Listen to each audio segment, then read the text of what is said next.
Nous sommes le jeudi 8 juin 2023 et vous écoutez le 11e épisode de la 6e saison du podcast Faut pas pousser les ISO.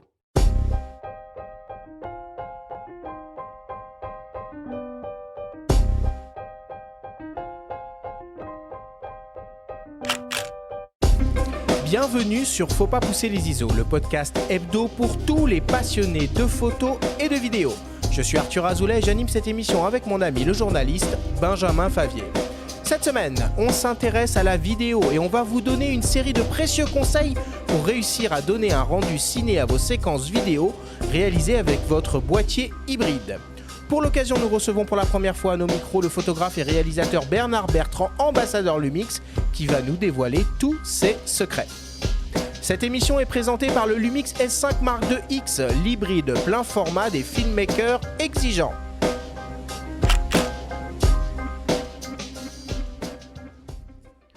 Et ben voilà, c'est parti, 11e épisode de cette 6e saison. Benjamin, comment vas-tu ce matin ? Bah écoute, ça va Arthur, on arrive petit à petit au bout de la saison. On commence à en voir le bout là, hein ? Ouais, et là on va parler plus de... voir, on va plus voir. On va parler de rendu ciné. Alors est-ce qu'on va parler de ciné ? Est-ce qu'on va parler de série aussi ? Est-ce que c'est propre que au ciné, le rendu ciné ? Quand tu Plus vois maintenant, la qualité des prods sur les séries maintenant, il n'y a plus aucune différence entre une série et du cinéma, quoi. les budgets sont allés beaucoup sur les séries, donc le rendu ciné finalement est aussi un rendu série. On va l'appeler bientôt le rendu Netflix. Oui, ça en fait partie. Bon, et pour l'occasion, on a le plaisir d'accueillir pour la première fois à nos micros Bernard Bertrand. Alors Bernard, toi, tu étais déjà intervenu à plusieurs reprises dans ce podcast, mais c'est la première fois qu'on a le plaisir de t'avoir avec nous pendant toute une émission. Sois le bienvenu, Bernard. Exact, merci beaucoup, merci à vous de m'avoir dans l'émission.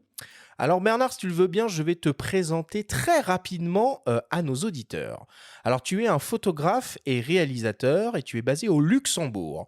Tu as suivi des études de photographie à Paris et est rapidement devenu l'assistant d'une légende de la photographie de mode en la personne de Jean-Baptiste Mondino que tu as suivi pendant 3 ans.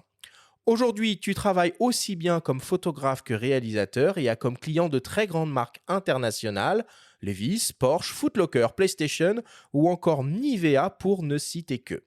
Tu es également formateur photo et vidéo sur la plateforme tuto.com et ambassadeur Lumix. Bernard, ça fait quoi d'être assistant de Jean-Baptiste Mondino pendant 3 ans ? Alors, très honnêtement, je pense que ça pourrait faire l'objet d'une capsule entière, en fait, d'une émission entière, tellement c'était riche d'enseignements. Et là, franchement, je mâche pas mes mots parce que je me souviens de mon arrivée au Daylight et je me souviens de ma première intervention, je dirais, sur le plateau de Jean-Baptiste. On avait Kate Moss pour Rive Gauche, donc Saint-Laurent, Rive Gauche, la grande ligne, avec Kate Moss et avec Johnny Depp à l'époque qui téléphonait 10 fois par jour. Et puis nous, en tant qu'assistant de plateau, on prenait le téléphone. Donc on avait Johnny Depp au téléphone et quand Johnny Depp parlait à Kate Moss, tout s'arrêtait pendant 45 minutes. Et donc, j'ai été transporté dans un autre monde. C'était hallucinant. Et comment tu as fait pour avoir ce poste-là ? Tu avais fait comment ? Alors j'ai fait comme ça doit se passer, c'est-à-dire que en fait j'ai été au Daylight et au Daylight je savais qu'ils prenaient des stagiaires. Donc en fait le baptême du feu c'est d'être stagiaire. Donc quand je suis arrivé au Daylight, d'abord j'ai été plusieurs fois au Daylight rencontrer le régisseur pour pouvoir avoir ma place comme stagiaire parce que même pour être stagiaire il faut vraiment avoir la chance. Et donc du coup j'allais très régulièrement au Daylight comme ça les mains dans les poches, le libé sous le bras comme si j'habitais dans le 11e, ce qui n'était pas du tout le cas à l'époque. J'habitais Bruxelles et donc je passais là-bas, tu vois, je prenais mon petit Alice, j'arrivais là-bas et je t'assure je donnais vraiment l'impression à Manu, donc le régisseur de l'époque, que j'habitais le 11e. Et du coup, je disais, tiens Manu, je voudrais être stagiaire, etc. Il me disait, non, il n'y a pas de place. Et moi, je voulais absolument être stagiaire au Daylight, parce qu'il y avait 2 grands studios à Paris à ce moment-là, c'était le Daylight et le Pin-Up. Et chacun avait leurs aficionados, si tu veux. Et Mondino, que je voulais absolument assister, je savais qu'il était au Daylight. Au minimum 3 fois par semaine, quoi, genre, tu vois. Et donc, du coup, à un moment donné, il m'a dit, à la 5e visite, je dirais, il m'a dit, voilà, tu vas commencer le 1er septembre. Et là, j'ai pris toutes mes affaires. Je me souviendrai ça toute ma vie parce que j'ai pris toutes mes affaires. J'habitais Bruxelles, donc j'ai mis tout dans une camionnette. J'ai amené tout dans la cave chez ma mère. Et le dimanche soir, alors que je commençais le lundi, le dimanche soir, j'ai été devant la porte du Daylight. Et ça aussi, je m'en souviendrai toute ma vie. Je rencontrerai ça à mes enfants quand ils seront plus grands. J'ai pris en main la poignée de la porte et j'ai dit, OK, je dois être ici à 8h demain matin. J'avais pas d'hôtel, hein, j'avais rien du tout. Et du coup, j'ai commencé à tourner en rond dans le 11e pour trouver un hôtel qui soit pas trop cher. J'en ai trouvé un rue de Nemours, l'hôtel Nemours à l'époque. l'époque, et que j'ai dealé un truc avec le gérant en lui disant, ouais, je vais rester minimum 1 mois. Et donc, du coup, j'ai peint des cubes, sorti les poubelles, fait les cafés pendant peut-être 1 mois et demi. Donc, tu gagnes vraiment ta place à la sueur de ton front. Et en fait, le deal, c'est quoi? C'est que quand tu es stagiaire, tu n'es pas payé, évidemment. Ouais. Et on était 5 stagiaires. Et je me souviens d'une image.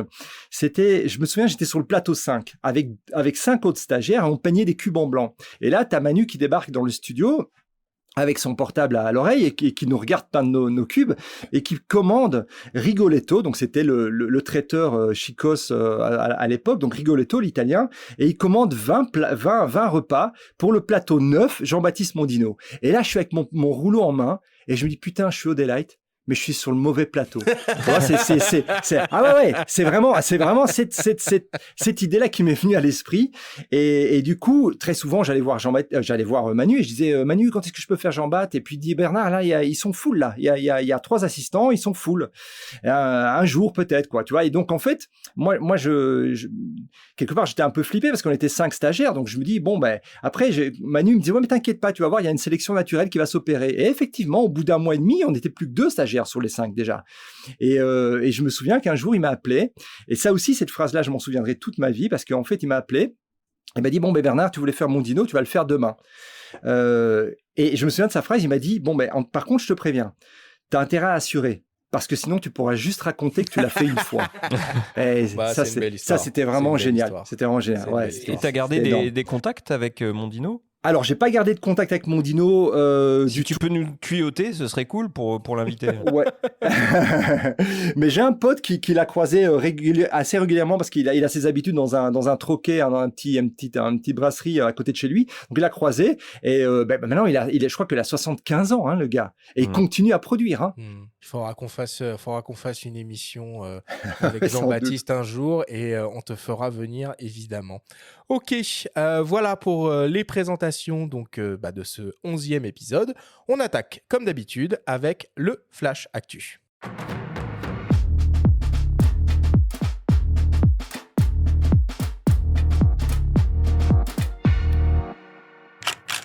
Cette semaine, dans le Flash Actu, Nikon lance une petite focale fixe Pancake. RSF dévoile son nouvel album Sans photo pour la liberté de la presse.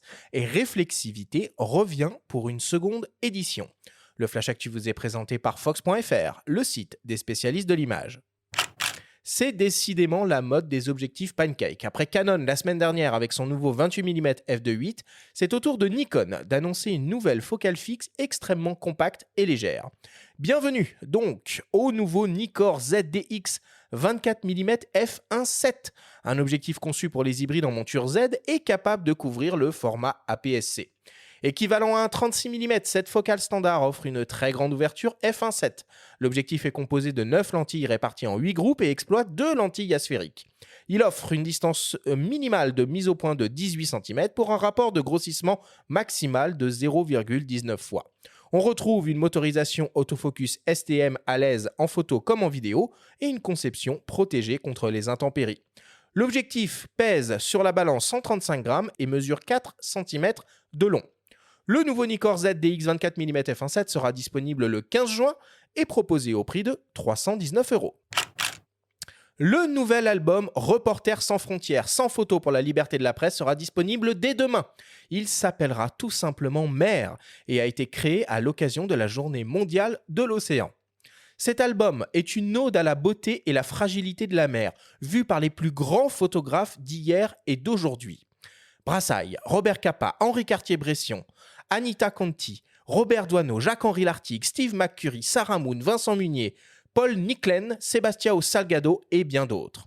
Comme d'habitude, les bénéfices des ventes des albums RSF sont intégralement reversés à l'ONG et représentent 30% de leur budget annuel. Fondée en 1985, Reporters sans frontières œuvre pour la liberté, l'indépendance et le pluralisme du journalisme partout sur la planète. Elle soutient concrètement les journalistes sur le terrain grâce à des campagnes de mobilisation, des aides légales et matérielles et des dispositifs et outils de sécurité physique. Et pour finir, un mot sur la prochaine édition du jeune festival Réflexivité qui se déroulera dans quelques jours dans la ville de Lourmarin dans le Vaucluse. Réflexivité, c'est un festival photo qui est ancré dans l'humain, le réel et le présent, qui contourne toute norme, toute limite imposée et déploie des formes vibrantes et vivantes d'expression. Cette seconde édition rassemblera pas moins de 12 expositions avec les photographes Fabio Boussina, Laurent Veil, Laetitia Vanson, Aline Deschamps, Estelle Lagarde, Alan Keller et Isabelle Live, Bettina Pitaluga, Hans Sylvester, Alex Keman, Dolores Mara et enfin Louis Witter. Il y aura aussi des moments de rencontre avec les artistes, des projections et une librairie éphémère en partenariat avec la librairie Les Rumeurs des Crêtes. Nous avons rencontré le fondateur du festival, Boris Pierre, qui nous parle d'une nouvelle revue, Nomade, créée en parallèle de cette seconde édition. J'avais déjà depuis l'année dernière l'idée d'éditer, parce que l'édition me plaît beaucoup, et donc c'est une des directions que va prendre aussi notre projet à travers un ouvrage plutôt qui s'appelle No, et chaque édition portera un nom différent. Il ne sera ni numéroté ni daté. Donc le premier, c'est Nomade. Et cet ouvrage, c'est vraiment pour se détacher du catalogue d'exposition totalement. C'est pour être plus vivant, voilà, plus créatif, plus libre. En fait, tout simplement plus libre dans sa créativité, de ne répondre à aucun code, à aucune règle. En fait, ce qu'on a réussi à publier, c'est vraiment l'idée de départ. On a vraiment réussi à tenir l'idée de départ. Le format, déjà, un très grand format, 24-32. Donc le choix du papier, le choix du grammage, c'est très important. On a eu beaucoup de discussions avec l'imprimeur en France, à Aubagne, sur ces choix-là. On a fait beaucoup d'essais, beaucoup d'impressions photos pour arriver à un résultat qui nous satisfaisait. On l'a voulu aussi non relié, non agrafé, non cousu, dans cet esprit aussi d'indépendance, de liberté. On peut très bien inverser les pages si on a envie. Les textes sont vraiment des textes d'auteur avec une totale liberté. Donc, ce sont des textes qui ont été écrits pour Nomade et les auteurs avaient une carte blanche pour écrire ces textes. Donc, il n'y a eu aucune directive, mis à part pour nous le choix de sélectionner tel et tel auteur. J'aimerais avoir une périodicité biannuelle. Donc 2 par an, ce serait franchement super. Et j'aimerais que le deuxième paraisse fin d'année. Le festival photo Réflexivité, c'est du 16 juin à fin juillet dans la ville de Lourmarin en Provence.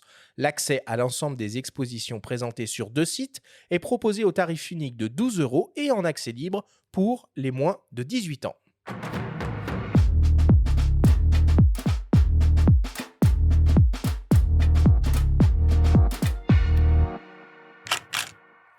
Bon, voilà pour l'actualité cette semaine. Moi, je suis ravi du retour des pancakes, parce que c'est vraiment des optiques qui me plaisent beaucoup.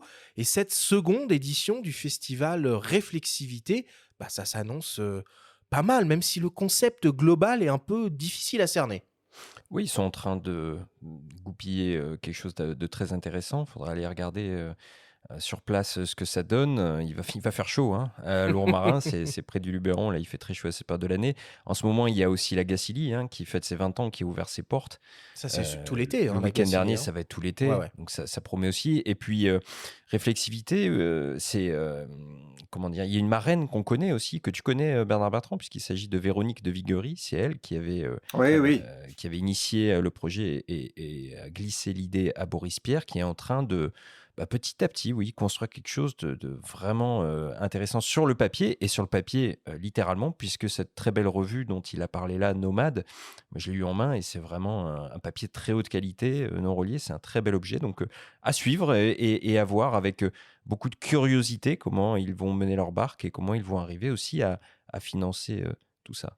Et ce nouvel album RSF, c'est toujours un plaisir de voir que cette collection continue de s'agrandir année après année. On a une thématique autour de la mer avec un espèce de tapis all-in en termes de photographes présentés dans la revue là. Et une superbe couverture avec ce fameux Sélacanthe photographié par un autre ami venu à ses micros, cher le grand Laurent Balesta. Donc oui, RSF, ça reste primordial, important. Notez aussi qu'il y a Patrick Chauvel qui est en train de mener une enquête grâce à RSF pour retrouver les meurtriers de son fixeur en Ukraine. Oui. Donc c'est une enquête qui continue, on en reparlera très bientôt. Bon. Et alors moi, je voulais ajouter aussi que ipln.fr, notre partenaire cette année du débrief, fête les 2 ans d'existence de son nouveau site internet et organise pour l'occasion un grand jeu concours avec 2000 € de bons d'achat à gagner. Alors pour participer, c'est relativement simple. Pour toute commande passée sur le site jusqu'au 30 juin, vous pouvez participer au tirage au sort et peut-être faire partie de l'un des 10 chanceux qui se verra crédité d'un bon d'achat de 200 € sur son compte. Et parallèlement à ce jeu concours, ipln.fr nous prépare, il semblerait, une grosse surprise très mystérieuse à la mi-juin sur son site internet. Bon, on arrive bientôt à la fin de l'été, évidemment, les nouveautés matérielles se font de plus en plus rares. Bernard, toi, est-ce qu'il y a quelque chose qui t'a marqué en termes de nouveautés sur les dernières semaines ? Bah écoute, là franchement, tu me poses cette question-là le lendemain de la présentation d'Apple et de son Apple Vision Pro. Le casque, Donc, là, le fameux franchement, casque magique là. Ouais. Bon, vas-y, explique-nous, parce que moi j'ai juste vu le visuel. C'est quoi? C'est un écran d'ordinateur, quoi, c'est ça C'est ça. En gros, c'est ça, mais totalement immersif. Tu vas pouvoir regarder tes vidéos de manière totalement immersive aussi, regarder tes photos de vacances, tes vidéos de vacances aussi. Si tu as des enfants, tu peux revivre des scènes comme si tu y étais.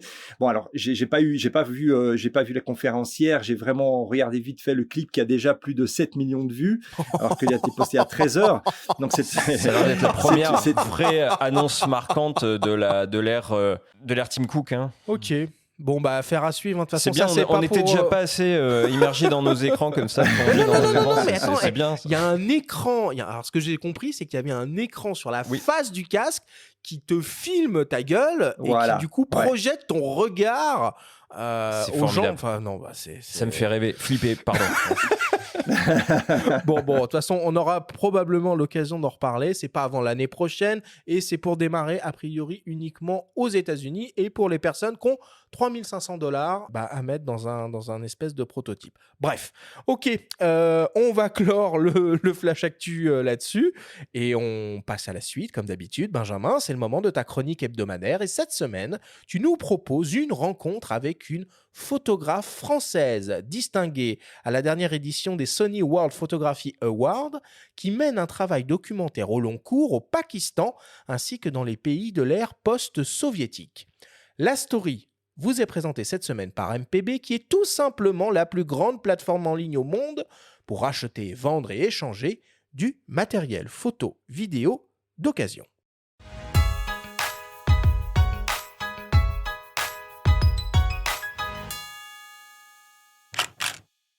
Marie-Lise Vigneault, bonjour. On est aujourd'hui au Sony World Photography Awards et vous figurez au palmarès en 2e position de la catégorie portfolio. Tout d'abord, est-ce que vous pouvez vous présenter en quelques mots, nous dire qui vous êtes, quel type de photographe vous êtes, depuis combien de temps vous photographiez ? Je photographie sérieusement depuis une quinzaine d'années, c'est-à-dire depuis le moment où j'ai déménagé au Pakistan.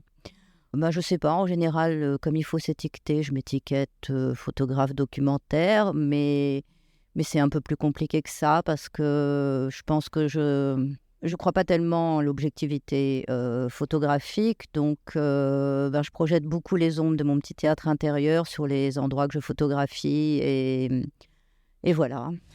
Vous soulignez le caractère documentaire de votre travail, ça suppose d'avoir du temps long. Est-ce que vous en avez du temps long ? Oui, j'ai du temps long. Je ne sais pas si c'est le caractère documentaire qui suscite d'avoir du temps long, mais j'aime beaucoup explorer les endroits sur une longue durée. Je suis obsédée par le temps. La photographie, entre autres, c'est une manière pour moi de canaliser mes angoisses quant au temps. Mais je pense que le temps est un personnage essentiel. J'aimerais beaucoup continuer à rencontrer les mêmes personnes sur une dizaine d'années. Je pense que c'est absolument passionnant, ce genre de choses. Après, oui, je suis une photographe documentaire dans la mesure où mon matériau, c'est la réalité, c'est la vie. J'aime comprendre, j'aime investiguer, j'aime regarder derrière les rideaux. Et donc, tout ça prend du temps. Puis, il y a aussi un autre facteur qui est la chance. Je pense qu'il y a aussi de la chance dans la photographie. Il faut savoir la faire advenir. Mais le temps vous permet à la chance d'advenir aussi. Donc, il y a tout un travail de recherche. Le fait de revenir sur les lieux, j'essaye de repérer les lieux où il y a encore des mosaïques soviétiques, des usines, ce genre de choses. Et par exemple, il y en avait une à Bichkek, au Kyrgyzstan, qui représentait, c'était une espèce de bas-relief un peu lourd, soviétique, avec des athlètes qui jaillissent. Et j'y suis retournée une dizaine de fois. J'ai des photos avec un vieux monsieur qui vitupère, des photos où il n'y a personne, des photos où il y a juste un oiseau. Et puis un jour, il y avait une petite fille devant ce bas-relief qui s'est mis à imiter un avion qui volait. Et en fait, c'était cette image-là que je voulais parce qu'elle incarnait ce que j'essaye de dire, c'est-à-dire sont des lieux chargés d'histoire, symboliques.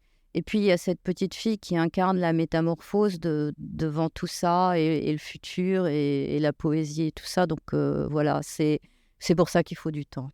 Et pour se donner les moyens d'avoir du temps, j'imagine que des prix ou des distinctions, ou le fait de figurer à des palmarès comme à ce festival, ça peut peut-être aider, non? Je tiens à préciser que je ne participe jamais à des concours payants, parce que, voilà, je pense que c'est une plaie de notre profession. C'est-à-dire que, par exemple, là, j'ai gagné un award à un festival qui s'appelle Exposure à Dubaï. Et ça m'a permis de rencontrer des gens de National Geographic, de voir comment je pouvais recevoir comment on dit grant en français? Une bourse. Une bourse, ce genre de choses. Donc oui, c'est utile, voilà. Ça suffit pas, et c'est toujours un peu compliqué financièrement. Donc je fais aussi des commandes, des portraits, des choses comme ça pour que ça. Puis j'ai un collectionneur de tirages qui me sauve souvent. Un mot sur vos projets à venir ou des séries sur lesquelles vous travaillez, des projets en cours? Oui, alors vraiment, la série qui me tient le plus à cœur, c'est celle que j'ai baptisée en anglais It Was Forever Until It Was No More, qui porte justement sur cet espace post-soviétique. Il y a une telle accélération des choses depuis la guerre en Ukraine. Il y a il y a une accélération en Asie centrale de la décolonisation par rapport à l'URSS. Il y a des choses absurdes comme cette espèce d'immigration à rebours. En général, en Asie centrale, c'était les locaux qui allaient en Russie travailler. Maintenant, vous avez les Russes qui se réfugient en Asie centrale. Là, j'ai postulé pour une résidence en Géorgie. Moi, je m'occupe plutôt de ce qui se passe après. Alors, oui, j'aimerais aller en Ukraine. J'ai plein d'idées, plein d'idées en ce moment, mais c'est à l'Est. C'est certainement à l'Est. C'est ce qui me bouleverse, esthétiquement, émotionnellement. Voilà. Très bonne continuation à l'Est alors, et merci beaucoup. Merci.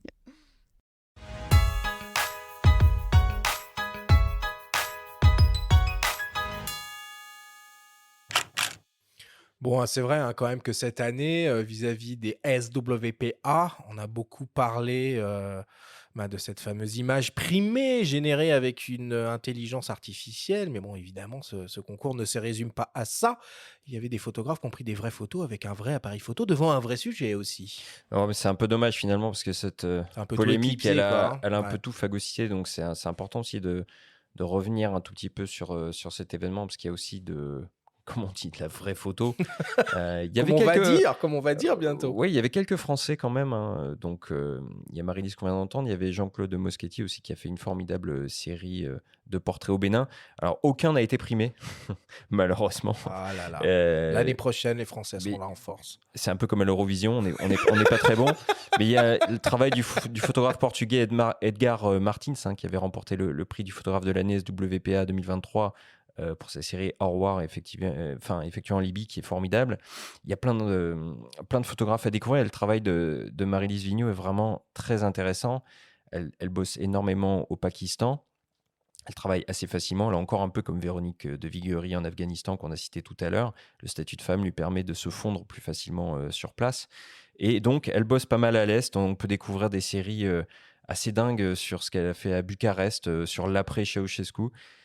C'est une vision qui est vraiment intéressante sur du temps long, des périodes qui suivent des conflits ou des périodes de l'histoire un peu traumatiques. Et c'est à suivre. Et je voudrais signaler aussi la création à venir d'une revue qui va se concentrer uniquement sur ce qui se passe à l'Est. Une revue baptisée Cometa, qui va être lancée par Léna Mauger, ancienne rédactrice en chef des revues 21 et 6 mois, et Perrine Daubas, qui est actuellement la rédactrice en chef de la collection sans photo pour la liberté de la presse, de Reporters sans frontières, on y Mhm. revient.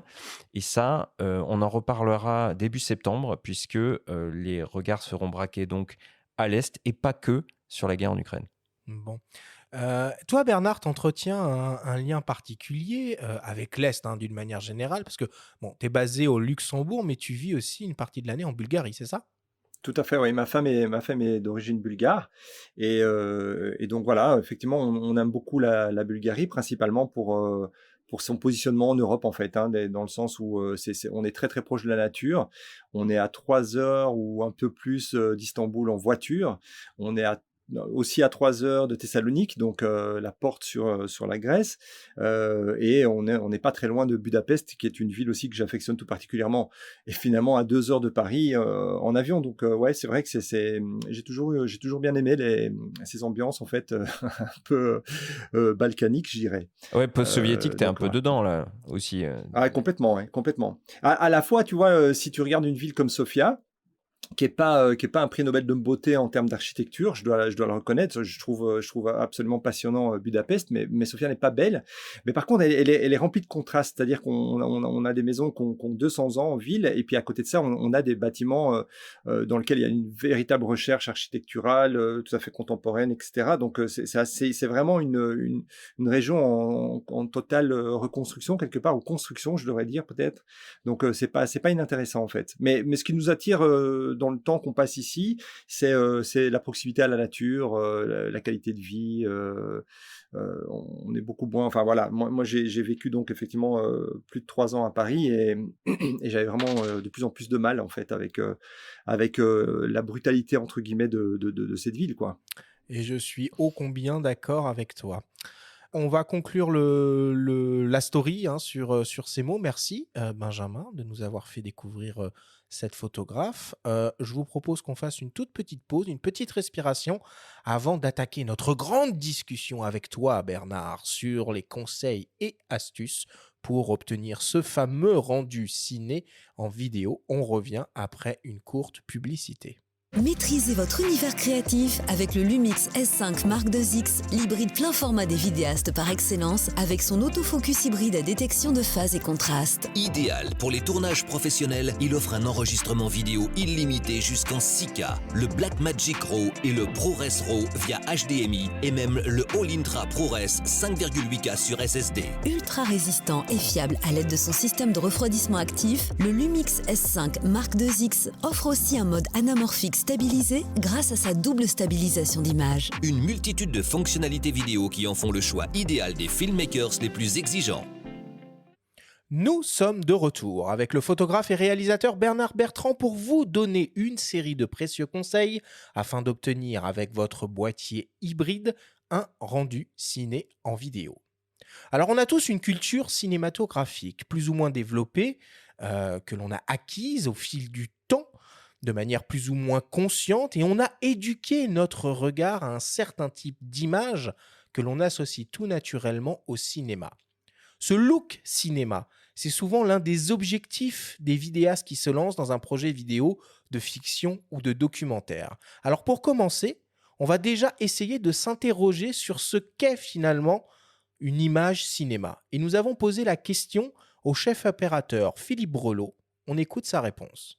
L'image cinéma, d'abord, c'est un format, c'est-à-dire qu'on travaille pour le grand écran. Donc, déjà, dans des cadres, on va avoir des cadres qui sont larges, où l'image est lisible en grand écran. Et c'est une démarche où on n'est pas forcément en permanence dans le gros plan et dans le plan moyen, mais aussi dans le plan large, voire très large. Et c'est une alternance de plan large et de plan serré. Ça, c'est le point de vue du cadre. La deuxième chose, c'est qu'on a une image où on va essayer d'utiliser la totalité de la dynamique pour ce qui est du numérique d'un capteur. Alors, qu'est-ce que la dynamique d'un capteur? C'est sa réponse à un réglage et des données constructeurs précis. C'est-à-dire qu'un capteur qui fait 600 ISO, on ne va pas l'emmener en dessous, jamais. On va essayer de mettre des neutres, des choses comme ça, pour garder l'entièreté de sa dynamique. On peut bien entendu la pousser un peu, mais jamais la diminuer, la sensibilité nominale de l'appareil. Ça, c'est un truc important. Et dans le cinéma, on le pratique vraiment naturellement, alors que, par exemple, je sais que pour certains amateurs, ils ont tendance à, quand il y a trop de lumière, à baisser la sensibilité, ce qu'il faut jamais faire. Un capteur a une sensibilité native à laquelle il ne faut pas trop toucher. D'un point de vue de la construction de l'image, on va aussi avoir un ressenti d'image cinéma quand on va avoir des profondeurs de champ variées et différentes, c'est-à-dire des profondeurs de champ courtes, qui se jouent sur des longues focales et en même temps que sur des diaphes très ouverts. On va aussi avoir des profondeurs de champ extrêmement larges, sur des plans très larges, où on va avoir de la netteté de 30 centimètres à l'infini. C'est l'alternance de toutes ces choses-là qui va créer une image cinéma.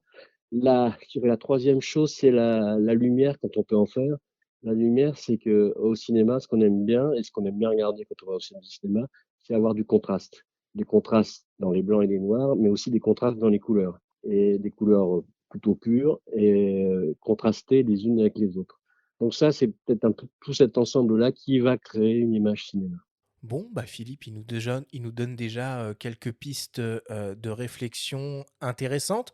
Toi, Bernard, quand tu penses image ciné, tu penses à quoi? Alors, quand je pense image ciné, je pense assez rapidement en fait au flou de bouger, à ce fameux motion blur. C'est peut-être l'un des paramètres qui va en fait quelque part conditionner visuellement les choses ou qui va complexifier aussi notre façon de filmer en fait, puisque ça va faire appel effectivement à un accessoire, en l'occurrence le filtre ND, qui va conditionner effectivement quelque part la façon dont on va capturer les mouvements en fonction de la cadence d'enregistrement. Tu fais référence aux 24 images secondes à quelque chose une image à la base plutôt lente? Voilà, c'est ça. Voilà, donc on est de manière standard à 24 ou 25 images secondes, ok. Et quand on veut, eh bien en fait, en gros, académiquement parlant, on va dans ce cas-là faire ce qu'on appelle, on va respecter la règle de l'obturateur de 180 degrés, qui consiste en fait à doubler systématiquement la cadence d'enregistrement pour obtenir ces vitesses d'obturation. Donc si on shoot à 24 ou 25 images par seconde, on va filmer avec un obturateur d'un 50e de seconde. Si on est à 50 images par seconde, on va obturer à 1 centième de seconde. Sur le Lumix, par exemple, on a une fonction qui nous permet de choisir angle ISO. Et là, du coup, on ne verra plus jamais, à partir de ce moment-là, notre vitesse exprimée en fractions de seconde, mais on la verra en fonction, en angle, en fait, exactement comme sur les caméras pro. Si vous prenez une RED ou une ARRI, on ne parle pas de fractions de seconde quand on parle de vitesse, on parle d'angle. Et donc, effectivement, tout le film qui a baigné, je dirais, notre enfance, toute la cinématographie qui a baigné notre enfance, dans l'écrasante majorité des cas, ont été filmés à 24 images, avec un obturateur à 180 degrés, donc ça correspond à un 48e de seconde, si on veut vraiment être, je dirais, vraiment tout à fait technique.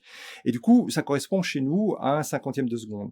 Mais dans ce cas-là, on l'a bien compris, en plein soleil, par exemple, ou dans des conditions, même, je dirais, d'éclairage ordinaire en extérieur, à un 50e de seconde, à pleine ouverture, parce qu'on va vouloir, dans la majorité des cas aussi, avoir une profondeur de champ la plus minimale possible. Du coup, on va souvent favoriser des très larges ouvertures en termes d'ouverture du diaph. Bah, du coup, on a une image totalement surexposée. Ce qui veut dire que dans ce cas-là, on doit absolument utiliser un accessoire, en l'occurrence, dans ce cas-ci, dans la plupart des cas, quand on fait du DSLR ou du mirrorless, on va utiliser un filtre ND variable qui va permettre vraiment d'enterrer quelque part un peu l'image, de contrecarrer un peu toute cette quantité de lumière qui vient exposer notre image. De toute façon, on va développer ces points précisément un par un. Je vous propose qu'on essaye en tout cas d'attaquer ces différents sujets dans l'ordre. Et on va commencer par parler du format, du ratio. Parce que, bon, voilà, nos hybrides, ils exploitent des capteurs au ratio 3,5, mais qui est un ratio 24-36 photographique. En vidéo, on pense plus naturellement au 16 neuvième. Bernard, dans un boîtier, c'est à quel moment et à quel endroit qu'on peut choisir ce fameux ratio d'image. Et attention, il y a quelques hybrides, de petite précision, mais il y a des hybrides qui sont aussi au ratio 4 tiers par défaut. Les micro 4 tiers. Les micro 4 tiers notamment. Juste petite parenthèse. Tout à fait. Donc en fait, en gros, c'est dans la qualité d'enregistrement qu'on va trouver justement ces formats d'enregistrement, ces ratios d'enregistrement. Et effectivement, comme tu l'as dit, en fait, le standard originellement était donc un format 1.33. Et alors, qu'est-ce que ça veut dire en fait 1.85, 1.33, 2.35, etc. Par exemple, le format cinémascope, je dirais classique. Donc le format cinéma classique, c'est 2.35 sur 1.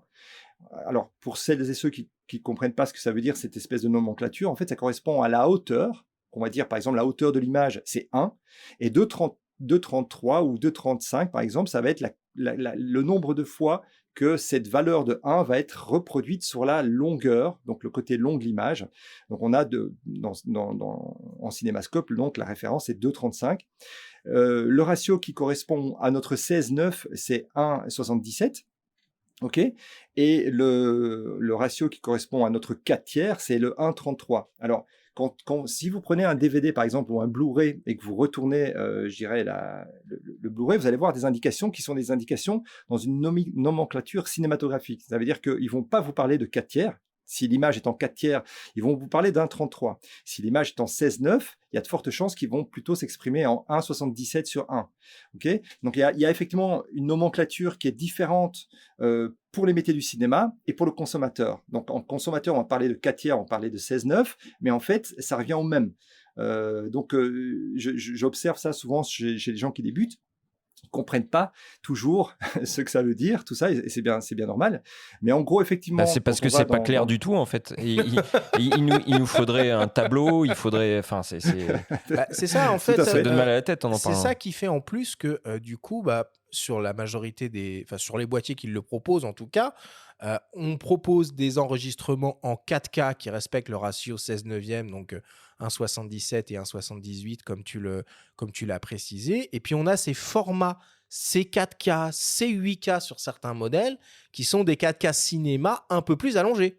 Ouais, alors en fait, si tu veux, c'est une très bonne, je dirais, mention, puisqu'en fait, en gros, le C4K, ce qu'on va trouver sur les caméras pro, ça c'est certain qu'on va trouver du C4K. Sur les caméras plutôt grand public, ça sera pas toujours le cas.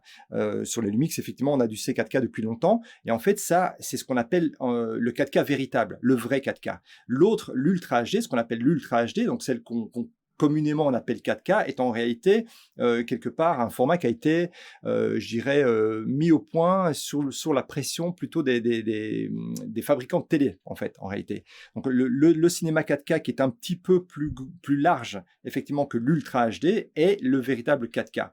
Et ce qu'il faut comprendre aussi, c'est que notre 16/9, d'où est-ce qu'il vient ? Le 16/9, qu'on va retrouver dans nos menus, en fait, comme tu l'as très bien dit, il y a le cinéma 4K, il y a le 4K, il y a la Full HD, mais en gros, quelle que soit finalement la qualité d'enregistrement, qu'on soit en 4K ou en HD, on peut aussi filmer dans un ratio qui est identique. C'est-à-dire que je peux produire une image HD en 16:9 et je peux aussi produire une image 16:9 en 4K.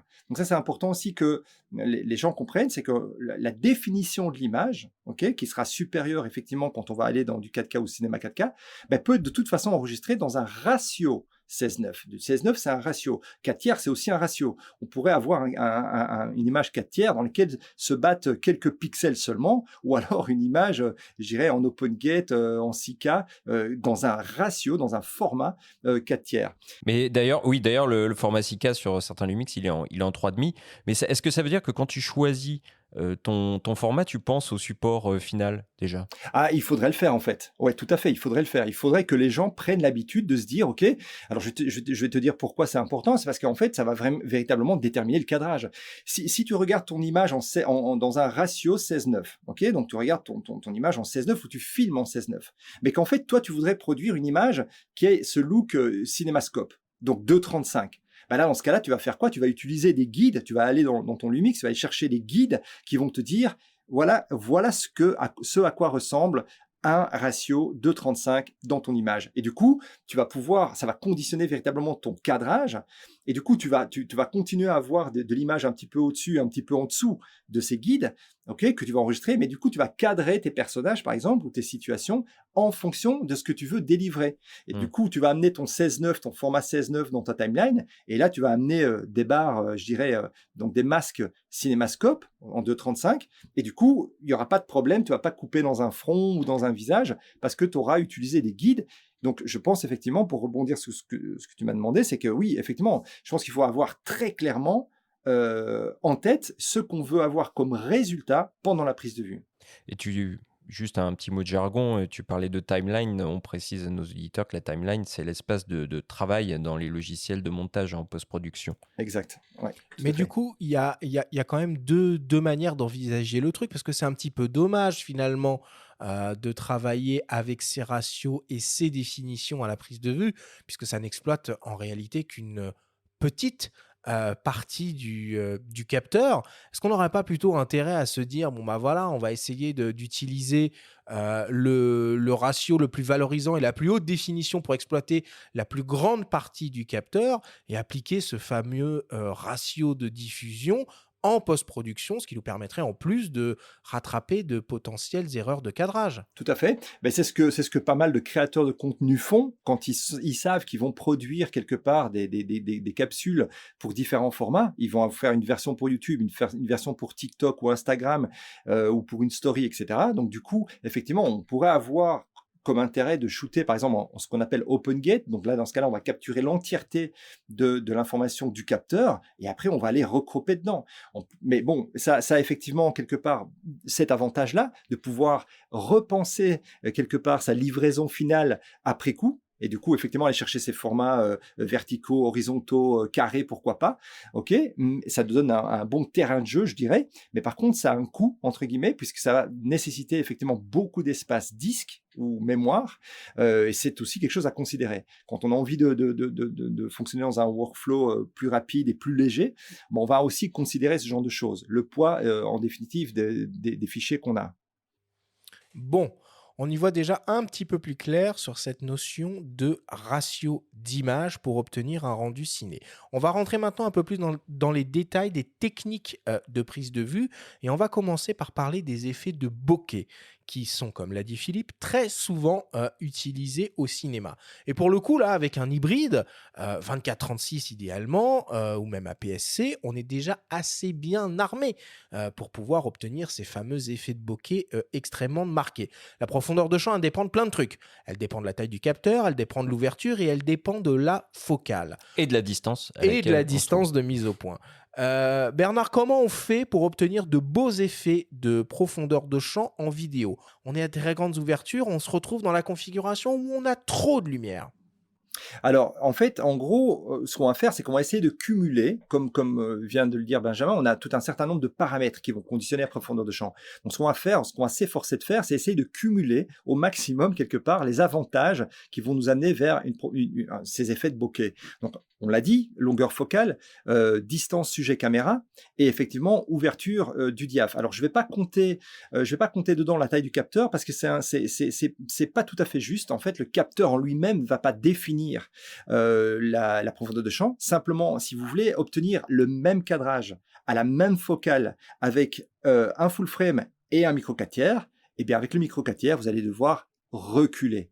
Et le fait de reculer nous ramène à la notion de distance sujet caméra. C'est pour ça que je ne compte pas la taille du capteur comme étant l'un des paramètres. Mais donc, comme je le disais, par contre, on va essayer de cumuler les techniques. Donc, encore une fois, longueur focale, ouverture diaph et distance sujet caméra pour pouvoir avoir le bokeh qu'on souhaite avoir. Alors, le problème, effectivement, c'est que on peut être assez souvent limité avec l'ouverture du diaph. Si on n'a pas des objectifs qui vont permettre d'avoir une ouverture très confortable, bah là du coup c'est un petit peu problématique. C'est surtout là, je trouve que y a la limitation et c'est surtout le cas d'ailleurs avec des zooms, puisque très souvent quand on débute, on achète un espèce de kit comme ça et souvent on nous livre ça avec des zooms avec des ouvertures variables. Et ça c'est vraiment, je dirais, l'ennemi du vidéaste sérieux, c'est d'avoir une ouverture minimale qui va varier en fonction de la focale qu'on choisit. Ça, donc, j'aurais plutôt tendance à conseiller quelqu'un qui débute, qui a un budget un petit peu serré, d'aller vers ce qu'on appelle des prime lenses, donc des longueurs focales fixes, voilà, tout à fait,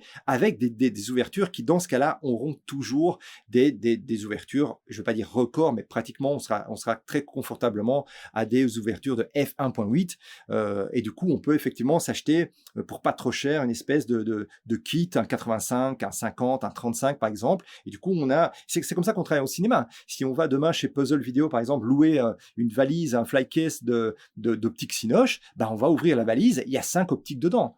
Et qui ont toutes le même diaph, à peu près le même poids pour pouvoir utiliser des accessoires. Et on parlait de bokeh, on parlait de profondeur de champ. Un accessoire absolument indispensable, c'est le filtre ND variable en fait, pour pouvoir bosser en plein jour et utiliser de grandes ouvertures. Ça, c'est quand même indispensable, sachant que les hybrides, ou en tout cas les hybrides à optique interchangeable, ne disposent pas de filtre ND en interne, contrairement aux caméras pro, quoi. Tout à fait, tout à fait. Après, il y a une autre solution aussi par rapport au filtre ND, c'est aussi une solution qu'on utilise d'ailleurs en cinéma, ça sera plutôt d'utiliser une matte box. J'en parle, c'est parce qu'aujourd'hui... Oui, explique-nous, c'est quoi une matte box? Parce que les gens qui nous écoutent, ils vont se dire, attends, c'est quoi? C'est un coffret cadeau? C'est quoi? Alors, la matte box, c'est en fait, comme son nom l'indique, une espèce de forme de boîte comme ça. En fait, c'est une espèce d'élément qui va se monter à l'avant de l'objectif, ok, soit sur des éléments de rig, donc une espèce d'accessoirisation, ou alors qui va venir vraiment se clipser ou se visser à l'avant de l'objectif. Et du coup, c'est une espèce de boîte qui va, en fait, en gros, dans un premier temps, protéger quelque part des effets de lumière qu'on pourrait avoir, des effets de flair. D'accord? Donc, sur cette matbox, on va pouvoir mettre des flaps, ce qu'on appelle des flaps. Donc, ça veut dire, bien souvent, on va prioritairement utiliser un flaps, le flaps principal, donc le panneau principal au-dessus, une espèce de volet qu'on va pouvoir monter ou descendre. Pourquoi principalement celui-là? Simplement parce que souvent, je dirais, quand on shoot en extérieur, le soleil, il est au-dessus, il n'est pas sur le côté. Donc, du coup, effectivement, ça va nous permettre de contrôler la lumière du soleil pour ne pas qu'elle rentre dans l'objectif. Mais surtout, l'avantage de la matbox, c'est que bien souvent, elle va permettre d'accueillir des filtres. Et donc, elle va pouvoir permettre d'accueillir des filtres ND, mais aussi des filtres d'un autre type. Ça pourrait être des filtres polarisants, des qu'on peut superposer d'ailleurs. Qu'on peut superposer, tout à fait. Et si j'en parle, vous m'auriez posé la question il y a 2 ans, peut-être, j'en aurais peut-être pas parlé. Mais si j'en parle aujourd'hui, c'est parce que effectivement, ça s'est démocratisé. Pendant tout un temps, ce genre d'accessoires, les matbox, étaient vraiment, je dirais, limités, ou en tout cas ne concernaient que les professionnels qui étaient capables d'investir des montants assez conséquents pour une matbox. Parce que c'est volumineux, ça fait très config plateau de tournage ambitieux, quoi. Tout à fait, tout à fait. Et petite parenthèse par rapport à ça, ça peut paraître totalement anecdotique et presque, je dirais, un peu stupide. Le fait de débarquer quelque part avec une matbox, outre le fait qu'il va vous rendre service pour l'utilisation de filtres, peut conférer quelque part à votre boîtier un look un peu plus pro pour un client qui n'est pas initié et qui ne comprend pas grand-chose. Okay. Et ça peut paraître totalement anecdotique, mais ça ne l'est pas, croyez-moi sur parole, vraiment. C'est là pour la photo aussi. ouais. Alors, ça fait, j'imagine. Alors, en vidéo comme en photo, le choix de l'objectif est primordial, surtout si on cherche un rendu ciné. Sauf que finalement, l'approche en vidéo est différente comparée à celle que l'on a en photo. Il existe d'ailleurs, chez certains constructeurs, des séries d'optiques spécifiquement conçus pour la vidéo, comme par exemple chez Sirui, Samyang ou encore Laowa. On vous propose d'écouter la vidéaste Julia Swell nous parler de ce que l'on attend d'une optique vidéo en termes d'image et d'ergonomie. Alors en fait, quand on parle d'objectifs en vidéo, on n'utilise pas les mêmes objectifs qu'en photo. C'est-à-dire qu'on peut bien sûr, mais en vidéo, on va aller chercher un rendu cinéma. Et ce rendu cinéma, en fait, on l'obtient déjà avec des optiques particulières, mais aussi avec des réglages particuliers. Par exemple, en photo, on va parler du piqué d'une optique, alors qu'en vidéo, au final, ce piqué-là, on n'en veut pas. Parce que si c'est trop piqué, c'est trop net potentiellement, et on n'aura pas ce rendu-là. En fait, le rendu cinéma, il va être obtenu par des optiques souvent spécialisées vidéo, bien souvent des focales fixes. C'est vrai que les vidéastes utilisent principalement des focales fixes pour avoir un beau rendu.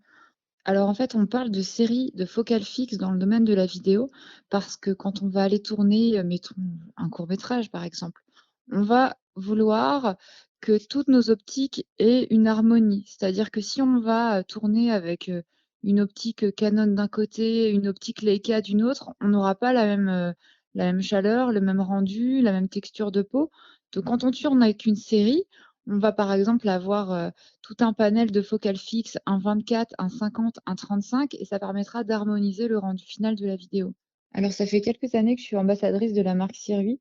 Cette marque-là, en fait, elle a complètement bouleversé le marché des optiques cinéma parce qu'ils sont lancés à un prix très abordable par rapport aux optiques de cette catégorie-là précédemment. Ils ont lancé toute une série d'optiques anamorphiques abordables. Donc les optiques anamorphiques, c'est des objectifs en fait qui ont une distorsion, un ratio de compression de l'image qui permet ensuite d'avoir un rendu cinéma. Ils ont sorti une série APS-C et une série plein format. Donc ces séries-là permettent en fait de créer un bokeh ovale en post-production et des flares très typiques de la science-fiction, des flares horizontaux bleus, ou maintenant ils ont même sorti des flares naturels. Et donc cette marque-là a un peu révolutionné le marché parce qu'avant c'était des optiques qui étaient très onéreuses, qui étaient vraiment destinées à la production cinéma. Et maintenant que les amateurs ou les vidéastes indépendants peuvent se payer. Alors, du coup, Bernard, si on suit bien le raisonnement de Julia, en vidéo, on va être plus à la recherche d'un rendu doux, finalement, et Tout à surtout fait. d'une cohérence, d'une uniformité d'une optique à une autre. C'est ça, cette fameuse logique de série de focale fixe, un 24, un 35, un 50 mm? Exact, exact. Oui, c'est tout ça. C'est toujours comme ça que ça fonctionne, quelles que soient les optiques, qu'elles soient sphériques d'ailleurs, donc les optiques ordinaires entre guillemets avec un bokeh rond, ou les optiques anamorphiques. Quand on va chez un, alors je parle de loueur parce que personne va investir 75 000 € dans un kit, je dirais anamorphique ou dans un kit de Leica CP2 par exemple. Le facteur de taille, et je pense que Benjamin l'a abordé aussi tout à l'heure, la taille et le poids sont très importants. Et pour revenir d'ailleurs par exemple à la manipulation des caméras. En fait, il faut savoir qu'en cinéma, ou en tout cas dans une logique cinéma, on pense son plan. C'est pas du run and gun. On pense son plan. Donc là, on fait un plan serré, on fait un plan large, on fait un plan d'ensemble, d'accord. Et donc du coup, chaque plan va correspond à une longueur focale. Donc dans ce cas-là, on fait stop, ok, on fait pause, on change d'optique. Et on fait le plan, on cadre. C'est pour ça qu'on parle de storyboard. Souvent, on écrit un storyboard, on dessine les plans, et contrairement au run and gun qui consiste à effectivement shooter un petit peu caméra au point. C'est ça, de manière plus opportuniste. Et effectivement, donc du coup, si on veut marcher sur les traces du cinéma, ben, on va plutôt, effectivement, comme tu le dis, storyboarder son shoot et choisir les longueurs focales en fonction des valeurs de cadre qu'on veut. Et en l'occurrence, par exemple, Panasonic vient de terminer, je pense, maintenant sa série là, avec le 24 mm. Si je ne me trompe pas, c'est un 24. Il y a le 24, le 35, le 50, le 85. Un 8. Tous, exactement. Un 8. Tous le même facteur en termes de taille, en termes de poids, c'est exactement la même chose.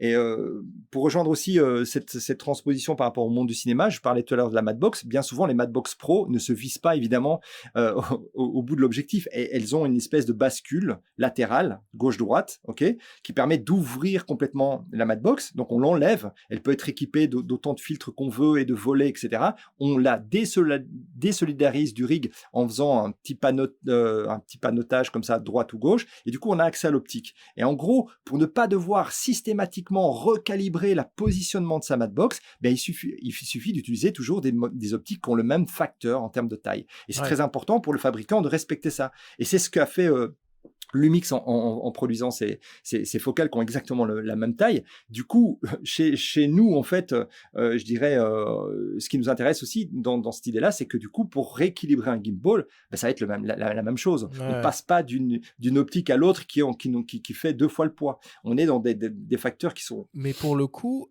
ces optiques... focale fixe Lumix f1.8 sont presque trop piquées pour avoir un rendu ciné et un rendu d'image assez doux. C'est quoi la solution du coup pour, on va dire, très mécaniquement adoucir le rendu de ces optiques-là? Je crois que ça se passe par les filtres aussi. Ouais, tout à fait. Alors ça, c'est assez marrant parce que en fait, effectivement, dans la photo, on était à la recherche du piqué absolu, quoi. Il fallait qu'on puisse compter les sourcils, les cils, etc.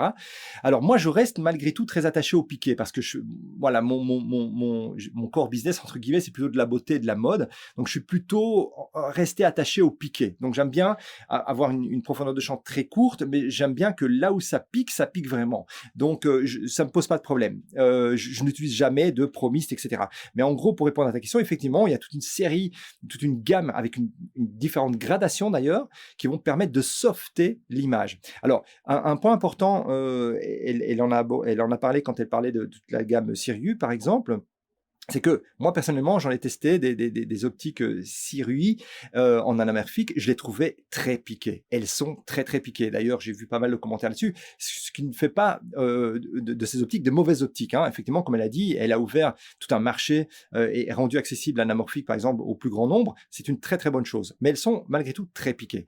Donc, du coup, j'aurais plutôt tendance à dire que, en fait, ce qu'il faut savoir, c'est que l'anamorphique, par définition, c'est une aberration. C'est en fait tirer profit d'une forme d'aberration optique. D'accord ? Donc, du coup, effectivement, on ne va jamais être sur des optiques anamorphiques qui vont avoir, ça va jamais être les champions en piqué.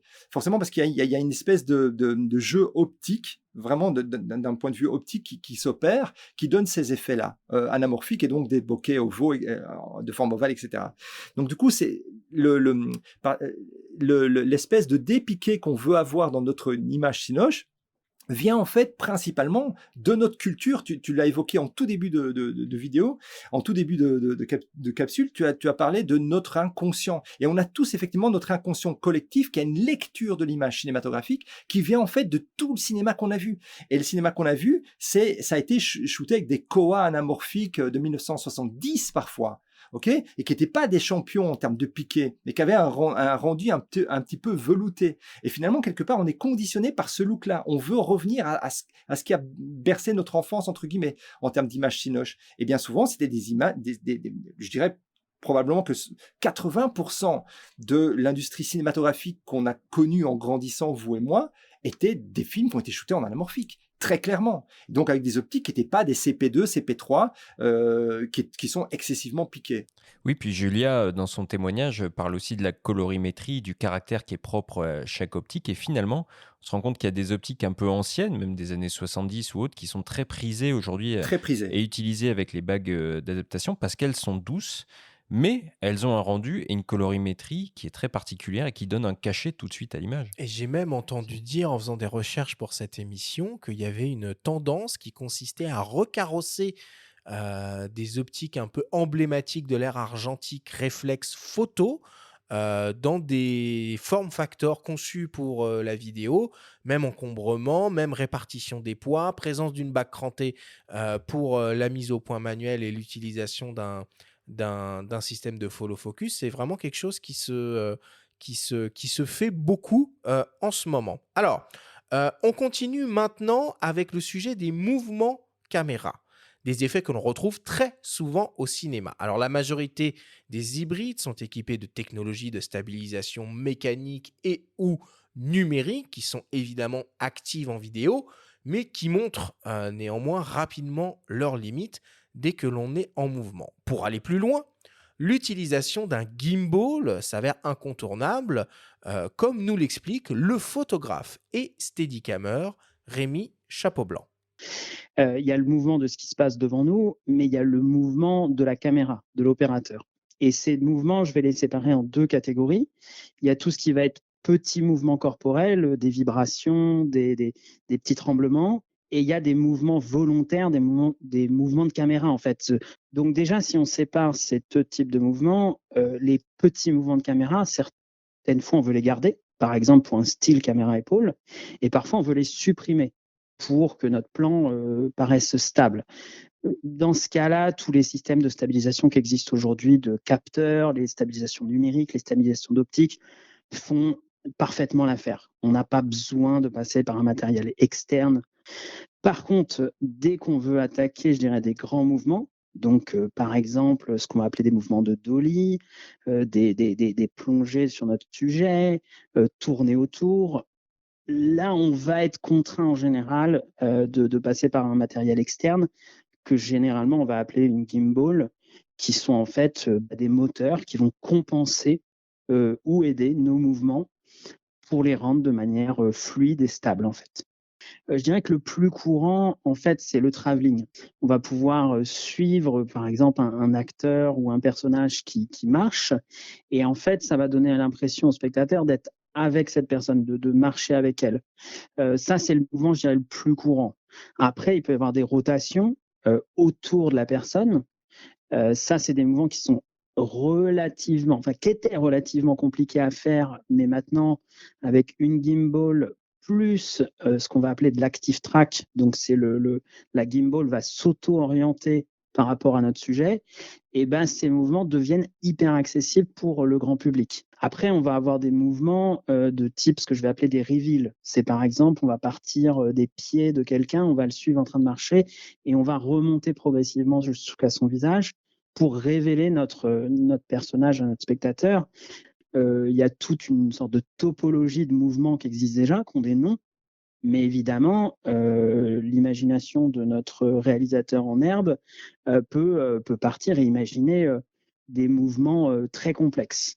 Ce qui est quand même assez notable finalement sur tout ce qu'on raconte depuis le début de cette émission, c'est que finalement l'arrivée des technologies hybrides, l'arrivée de la 4K, la démocratisation des technologies et fonctionnalités vidéo et même des produits, que ce soit avec les gimbals ou les optiques vidéo, ont considérablement baissé les prix de tous ces matériaux et l'ont rendu accessible vraiment au plus grand nombre. Le gimbal, c'est quand même l'exemple parfait pour ça. Avant, c'était des systèmes de travelling hyper onéreux avec des opérateurs, des chefs machinaux, des machins, des trucs, des bidules.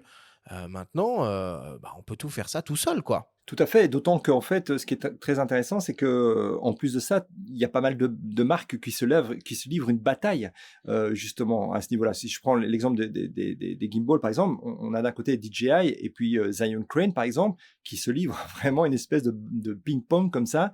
Donc effectivement, tout ça profite finalement aux consommateurs, et c'est le cas pour tous les accessoires en fait. Effectivement, quand j'ai commencé en 2008 à la sortie du 5D, j'ai investi dans du matériel, des grues, un slider, etc., etc. À l'époque, chez Kessler Crane, ça m'avait coûté une véritable petite fortune, et j'étais encore très loin des possibilités qu'offrait effectivement ce qu'on avait dans le cinéma. Aujourd'hui, effectivement, on peut faire des choses totalement étonnantes, incroyables, à des tarifs pour rigoler, quoi. Et on peut utiliser un drone pour simuler des mouvements de grue, pour faire des travelling, ça marche aussi. Ouais, ça marche aussi, bien sûr. Ouais.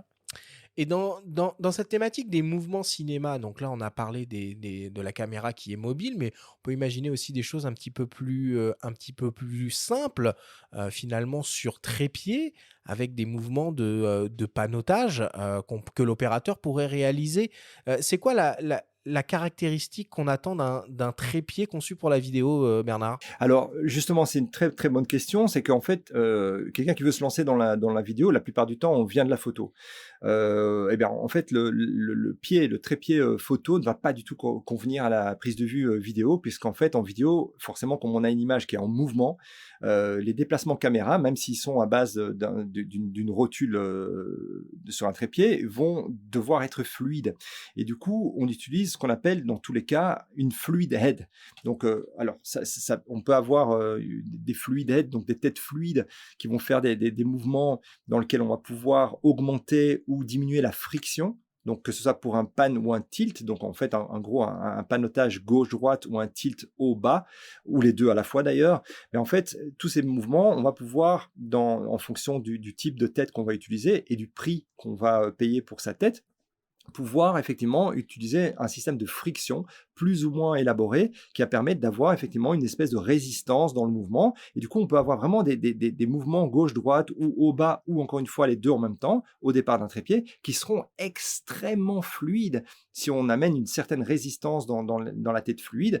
Et, comment tu gères la stab quand tu fais un panneau en vidéo? Bah alors dans ce cas-là, si ton boîtier est mis sur une tête fluide, tu désactives la stab tout simplement, puisqu'en fait, il est complètement pris en main par la tête fluide, c'est tout l'intérêt. Bon, alors on va laisser maintenant de côté les techniques de prise de vue et on va parler format d'enregistrement et post-production. Ces deux choses sont intimement liées, en particulier pour ce qui est de ce que l'on appelle l'étalonnage. On vous propose d'écouter le témoignage du photographe et réalisateur Quentin Caffier, qui s'occupe de production de films publicitaires comme toi, Bernard, et qui s'est fait une spécialité de cette étape de l'étalonnage. Il nous explique l'importance de cette opération quand on veut essayer d'obtenir un rendu ciné en vidéo. Donc l'étalonnage, c'est une étape qui arrive à la toute fin du processus de création d'un film et ça consiste en gros à intervenir sur la couleur des images. Il va y avoir deux parties. Il va y avoir une partie qui est vraiment technique, qui consiste à essayer de faire matcher des plans les uns avec les autres, parce qu'en fait en vidéo on tourne pas forcément dans l'ordre. Parfois on n'a pas exactement les mêmes conditions de lumière à un moment ou à un autre du tournage, et donc on peut avoir de temps en temps des écarts de lumière qui vont être un peu gênants à l'œil. Quand on va regarder le film, on va avoir une rupture de la continuité. Il y a aussi le fait que parfois on est amené à utiliser des caméras différentes. Alors c'est vrai que quand on est sur du court-métrage ou quelque chose qui est fait en studio, on essaie d'éviter. Mais parfois on n'a pas le choix. On a des plans qui viennent d'un drone, on a des plans qui viennent d'une bonne cam, mais on a utilisé aussi une petite cam en secours, etc. Et pareil, on va essayer de faire matcher les plans les uns avec les autres. Il y a une autre partie de l'étalonnage qui consiste à être plus dans la création d'un look. Alors, il faut savoir qu'à l'époque où on tournait en pellicule, comme à l'époque où on shootait en pellicule, le choix de sa pellicule, ça permettait d'avoir un rendu particulier. Et bien aujourd'hui, ça existe en étalonnage, c'est-à-dire qu'il y a déjà eu des scans qui ont été faits de la plupart de ces pellicules pour retrouver ces looks-là. Et surtout, le fait de travailler avec de l'image numérique, ça permet d'aller beaucoup plus loin et donc de créer des looks qui sont pas forcément liés à quelque chose qui préexistait, mais qui vont être des références dans le cinéma. Alors, par exemple, dans le cinéma américain, il y a eu un look qu'on a appelé le teal and orange, parce que donc ça veut dire le turquoise et l'orange. Ça veut dire que souvent les basses lumières et l'arrière-plan de l'image vont plutôt tirer sur du cyan, tandis que la peau des personnages et les zones de haute lumière vont être eux plutôt orangées. Donc ça, c'est un look qui a été créé pour rendre l'image un peu plus lisible et qu'on puisse toujours situer le personnage principal dans un environnement dans lequel il se situe. Chaque type de film va avoir aussi son rendu particulier, c'est-à-dire qu'on ne va pas étalonner de la même manière un film type thriller qu'un film type comédie. Et donc, il y a une partie technique, mais il y a aussi toute une partie culturelle, à savoir, il faut regarder des films, regarder des références de films pour essayer de se dire, bah, tiens, j'ai envie d'étalonner comme ça ou comme ça, parce que ça va tout de suite donner un look particulier et donc une intention à notre film.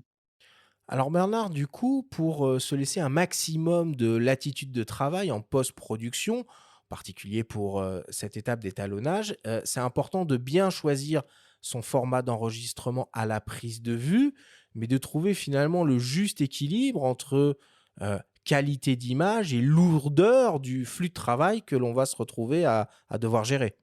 Tout à fait. Alors, il y a un point, je dirais, qui est assez important là-dedans, hormis effectivement la taille de l'image. Hein. Donc là, du coup, on est en HD 1920 par 1080 ou alors en 4K ou cinéma 4K comme on l'a évoqué, ou alors plus encore. Mais en gros, il y a un autre point qui est très important, c'est ce qu'on appelle le bitrate. Le bitrate, c'est la quantité d'information qui va transiter par seconde, qui s'exprime en mégabits par seconde. Et effectivement, plus on va avoir quelque part un bitrate élevé, par exemple 800 mégabits par seconde, mais du coup, on va avoir beaucoup plus d'informations par seconde. Il faut imaginer que si on capture 24 images par seconde, littéralement, ça reviendrait à dire que si on a 800 mégabits par seconde, on divise ce 800 mégabits par seconde d'informations par 24 et on obtient le nombre d'informations qu'on a par seconde. Donc effectivement, si on part sur un fichier qui est à 100 mégabits par seconde, par exemple, ou à 800 mégabits par seconde, dans les deux cas, pour 24 images, on se rend bien compte qu'on va avoir 8 fois plus d'informations quand le bitrate est élevé. Donc, c'est quelque chose qu'on va toujours, effectivement, tenter de favoriser. Ça va toujours nous donner une image. Oui, attention au poids des supérieure. fichiers, par contre. Hein. Là, il faut quand même être vigilant. Mais c'est pour ça... Oui, tout à fait. Mais c'est pour ça que, par exemple, quand on regarde le S5 Mark IIX, par exemple, qui permet justement, c'est pas un hasard, d'enregistrer sur un disque dur externe SSD. Alors, oui, très intéressant directement parce que... via l'USB, c'est bien ça? Ah oui, tout à fait, via l'USB-C. Et du coup, c'est très intéressant parce que, du coup, comme on vient de l'évoquer, on va pouvoir gérer des flux d'informations très élevés. D'accord. Et surtout, ne pas être limité par la capacité d'une carte SD et surtout le rapport, je dirais, poids ou capacité-prix. Parce que si on prend une carte SD, par exemple, de 500 mégas, elle va coûter très cher par rapport à un disque dur de 2 Tera, par exemple. Ok, on va probablement payer les deux le même prix, alors que dans le cas du SSD, on a 2 Tera d'espace, par exemple. Par contre, on a un fil à la patte quand même, ça faut le gérer, quoi. C'est-à-dire que... Ouais, bon, il est relativement court, hein. On trouve maintenant je te le dis parce que j'ai utilisé sur le S5 Mark IIX tout récemment. J'étais au FIS à Montpellier, j'ai shooté pas mal de gars qui faisaient leurs accros en BMX, etc. J'avais embarqué le SSD, je peux t'assurer que bon, voilà, t'as un SSD un câble qui fait 40 cm, tu l'enroules autour de ta cage, tu l'oublies complètement. Et puis ton SSD qui est super léger, il est fixé aussi sur la cage qui entoure le boîtier. Franchement, c'est totalement anecdotique, hein, tu n'y penses plus du tout. Par contre, c'est un énorme avantage parce que, en l'occurrence, là, je rentrais à l'hôtel le soir, je prenais mon SSD, je le branchais tout de suite dans le laptop. Et je pouvais tout de suite ouvrir DaVinci Resolve et voir mes rushs. Donc, tu vois, il n'y a même plus de téléchargement de cartes et tout. Donc, effectivement, c'est haut débit que propose, par exemple, le S5 II, par exemple, que ce soit le X ou le 5 II normal. Mais c'est très haut débit d'informations, vont permettre d'avoir une image très, très, très haute en qualité. Et en l'occurrence, pour le cas du X, l'enregistrement sur le SSD, qui va d'ailleurs être aussi accessible sur le S5 II via un upgrade payant, je pense, qui va coûter 200 € si je ne me trompe pas, qui va permettre de faire la même chose. Et donc, en gros, ça c'est pour parler de la qualité de l'enregistrement, d'accord ? Donc, il faut bien faire la différence entre la taille de l'image, donc 4K par exemple, ou HD, mais aussi donc le débit d'information. Donc, on va toujours privilégier effectivement des débits élevés. Après, il y a aussi d'autres choses, mais je ne pense pas qu'on a spécialement le temps de rentrer tellement dans le détail. Mais par exemple, si on a l'occasion, par exemple, comme c'est le cas sur le 5D Mark II, de shooter en Apple ProRes, par exemple, donc du coup, c'est le conteneur qui va permettre justement d'avoir des débits extrêmement élevé, on va le trouver plus logiquement dans des formats comme l'Apple ProRes plutôt que du MOV et encore moins du MP4. Le MP4 va toujours se limiter à des bitrates relativement bas.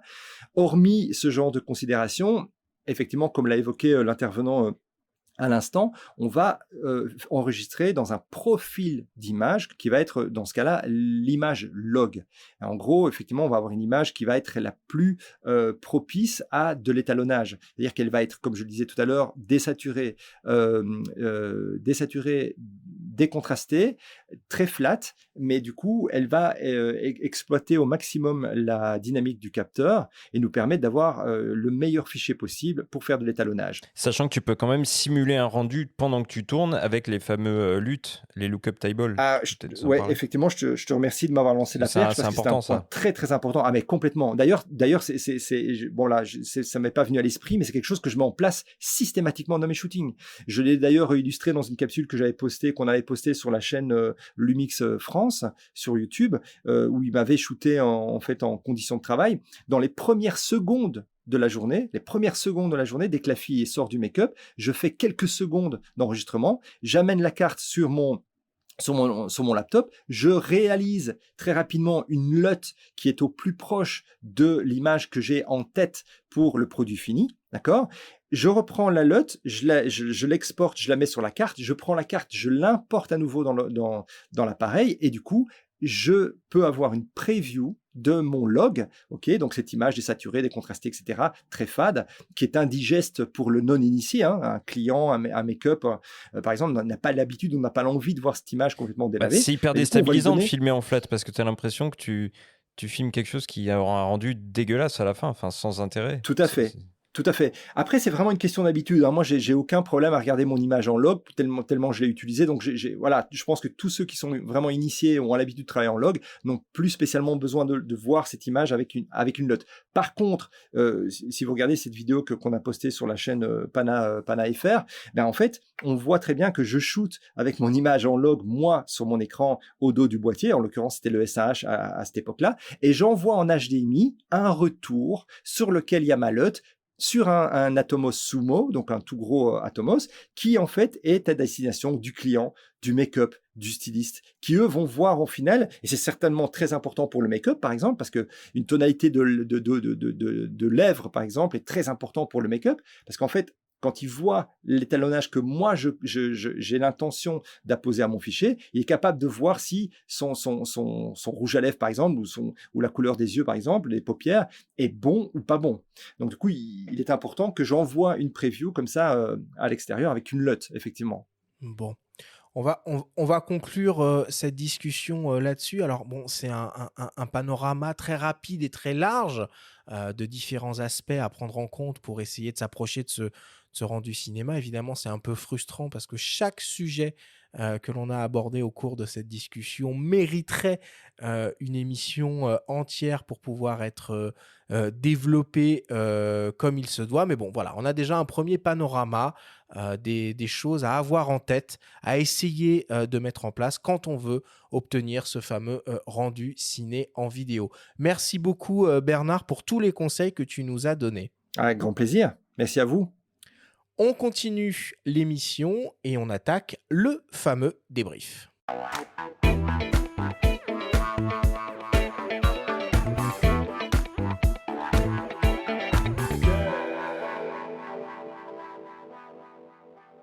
Nous sommes toujours avec le photographe et réalisateur Bernard Bertrand pour parler du rendu ciné en vidéo. C'est le moment du débrief qui vous est présenté par ipln.fr, le spécialiste photo et vidéo. Bernard, si on devait essayer de résumer les informations importantes à retenir de tout ce que l'on s'est dit pendant le grand débat. Première question, c'est quoi une image cinéma ? Alors, comme on l'a évoqué, ça va être surtout un format d'image. C'est-à-dire qu'on va effectivement, si on veut un rendu immersif à l'image de l'image cinématographique, on va plutôt opter vers un format de 2.35, d'accord ? Donc le cinémascope. Ce qui ne veut pas dire pour autant qu'on doit shooter absolument en cinémascope avec des optiques anamorphiques. On peut très bien envisager de shooter en 16:9 par exemple et apposer des masques qui vont donner deux bandes, une en haut et une en bas. Okay. Ensuite, effectivement, ça va être la maîtrise de ces fameux flous de bouger. Si on va avoir quelque chose qui se rapproche le plus des flous de bouger naturels, si je bouge la main rapidement devant toi, tu vas voir effectivement ma main ne sera pas nette. Mais si on veut avoir ce type de rendu, on va effectivement utiliser la fameuse règle de l'obturateur de 180 degrés qui revient à systématiquement doubler la cadence d'enregistrement pour obtenir sa vitesse d'obturation. Ça, c'est une chose, et ça va impliquer inévitablement qu'on doit se tourner absolument vers un accessoire externe, à savoir le filtre ND variable. Oui, ça veut dire si on choisit concrètement une vitesse de 24 images secondes, on va tourner à 1,48 IM de seconde. Si on choisit ce qui n'existe pas, 50p, ce sera le centième. Voilà quoi. C'est une règle comme ça, mnémotechnique, qui est pas mal. Et avec les filtres ND, on peut la conserver même quand il y a beaucoup de lumière. Définition, codec, profondeur de codage, cadence d'acquisition. Est-ce que tu pourrais nous donner un choix raisonnable de format d'enregistrement suffisamment souple pour pouvoir travailler confortablement en post-production ? Alors ça, c'est une très bonne question, et si on veut véritablement avoir une vraie souplesse sur le banc de montage, on va dire, eh bien on va toujours privilégier ce qu'on appelle des formats d'enregistrement all-intra. Ça veut dire que quand je parlais par exemple de l'Apple ProRes qui est présent sur le S5 II Mark X, ben en fait l'Apple ProRes va être de ce qu'on appelle du all-intra, ce qui veut dire que chacune des frames qu'on capture est une image clé entre guillemets, alors que la plupart du temps on va enregistrer dans ce qu'on appelle du long GOP. Donc, long GOP, J-O-P. Donc, GOP veut dire en fait group of pictures, ça veut dire un groupe d'images. En l'occurrence, dans ce cas-là, qu'est-ce que va faire le codec justement ? C'est qu'il va prendre une image clé, okay, et puis il va en prendre une plus loin, 15 images plus loin, il va prendre une autre image clé. Et entre les deux, il va faire une espèce de travail d'encodage au travers d'images bidirectionnelles et prédictives. Et donc, en gros, ces images-là sont réellement fabriquées par le codec. Et ça, il faut vraiment en être conscient. Alors, des marques comme Panasonic, par exemple, qui utilisent du long GOP depuis très longtemps maintenant, véritablement maîtrisent le sujet. Je peux vous assurer qu'il est même difficile sur des sujets classiques, ordinaires, de voir la différence entre un film qui a été tourné en all-intra et du long GOP, tellement que ce codec est, je dirais, maîtrisé. Mais dans le mot codec, on a les notions, donc CO pour compression, et DEC, donc DEC, pour décompression. Donc en fait, le codec va travailler en amont, dans la caméra, pour compresser le fichier, et le codec doit être installé sur l'ordinateur, et il est dans tous les cas maintenant aujourd'hui, c'est plus du tout le problème. Il y a 10 ans ou 15 ans, on avait des problèmes de codec et de compatibilité, c'est plus le cas aujourd'hui. Mais en gros, il va falloir qu'on ait aussi le travail du codec qui va lui décompresser le fichier lorsqu'on est sur le banc de montage. Et donc effectivement, quand on a dans ce cas-là un CPU, et là je ne parle pas de GPU, donc je ne parle pas de carte graphique, mais véritablement de CPU, donc la puissance de l'ordinateur, si on a un CPU qui est un petit peu limite, il faut véritablement privilégier un enregistrement en all intra, parce que là, dans ce cas-là, dès qu'on va faire une coupure dans son plan, par exemple, de toute façon, on est entre deux images clés. Vous l'avez compris, si à un moment donné, on coupe un endroit dans notre clip et qu'on est entre une image prédictive ou bidirectionnelle, il faut qu'il recalcule tout pour qu'à l'endroit de la coupure, il aille nous mettre deux nouvelles images clés à l'entrée et à la sortie. Donc en gros, je dirais que travailler en long GOP, si on a un CPU qui est un petit peu faiblard, ça va être laborieux. On va avoir une timeline qui ne déroule pas de manière tout à fait, je dirais, organique et flexible, alors que si on a un all intra, ça sera beaucoup plus facile pour un ordinateur qui n'est pas gonflé au niveau de son CPU. Par contre, effectivement, j'anticipe la demande de Benjamin, si on shoot en all intra, on va avoir des fichiers beaucoup plus lourds. Oui, beaucoup plus lourd, mais de toute façon, tous les hybrides, loin de là, ne proposent pas du all intra. D'ailleurs, même tu parlais du Lumix S5 II X qui, lui, le propose, mais ce n'est pas le cas du S5 II, si je ne dis pas de bêtises. Ce n'est pas le cas du S5 II, mais c'est le cas du GH6, par exemple. Donc, effectivement, c'est quand même une tendance de plus en plus fréquente. Maintenant, ce qu'on peut faire aussi, et c'est mon cas d'ailleurs, quand je shoot avec le S5 II, qui ne propose pas du all intra, je sors du HDMI, j'enregistre sur un Atomos Ninja 5 par exemple, et lui va enregistrer en Apple ProRes, et je peux même faire de l'Apple ProRes 422 10 bits HQ.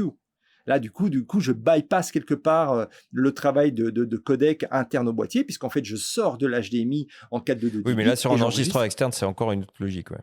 Oui, tout à fait, mais ça permet quelque part de bypasser un petit peu la limitation d'un boîtier, et du coup, ça ouvre des perspectives. Ok. C'est vrai. Bernard, c'est quoi une bonne optique ou on va dire une bonne série d'optiques pour la vidéo?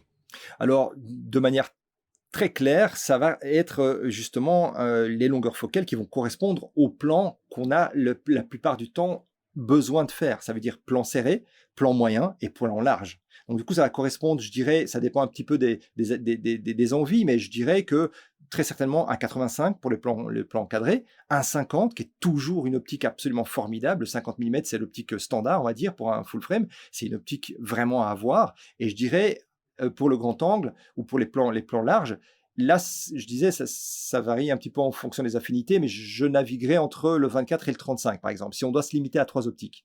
En tout cas, les vidéastes raisonnent en focale fixe, vraiment. Ça, c'est ce qu'on retient. Et par contre, par rapport à ce que tu dis, précisons aussi que beaucoup de boîtiers, que ce soit chez Sony et notamment Lumix, en 4K, 50p, recadrent 1,5 fois quand même. Donc, il faut en tenir compte dans le choix de la focale aussi. Tout à fait, oui, tout à fait. Ça, c'est tout à fait pertinent. Il faut tenir compte effectivement de la nature du fonctionnement de son boîtier pour envisager effectivement plutôt un 35 plutôt qu'un 24.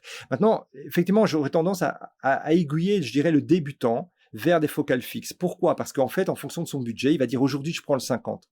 Je fais un peu de job, je rentre un peu de sous, dans 2 mois, j'achète un 85. Et donc, du coup, il peut être évolutif et ne pas faire d'erreur. Vous voyez ce que je veux dire? Alors que s'il prend une optique un petit zoom comme ça qui est pas trop bon et qu'avec une ouverture variable par exemple, c'est certain que dans 6 mois, quand il a rentré un peu de sous parce qu'il a fait quelques jobs par exemple, il va plus jamais l'utiliser. Alors que s'il investit dans un 50 parce qu'il est un petit peu limité de niveau budget, qu'il préfère acheter par exemple le S5 II X par exemple parce qu'il est gonflé en codec, il est vraiment taillé sur mesure pour de la vidéo, même du cinéma, je serais pas du tout étonné qu'il soit lui aussi sur la liste des caméras Netflix, comme ça a été pour son prédécesseur le S1H par exemple, qui fait partie des caméras Netflix. En tout cas labellisé caméra Netflix, je suis presque sûr que celui-là va l'être aussi, au vu de ses codecs et de ses possibilités. Si on est limité un petit peu par rapport à son premier investissement, on va se dire, je vais privilégier le boîtier en étant certain d'avoir du codec très lourd pour pouvoir faire de très bonnes choses, et je vais me limiter quelque part au niveau de mon choix optique. Je vais prendre par exemple un 50 mm 1.8 et un 35 par exemple, je me débrouille avec ça, et dans le futur, j'achète un 85.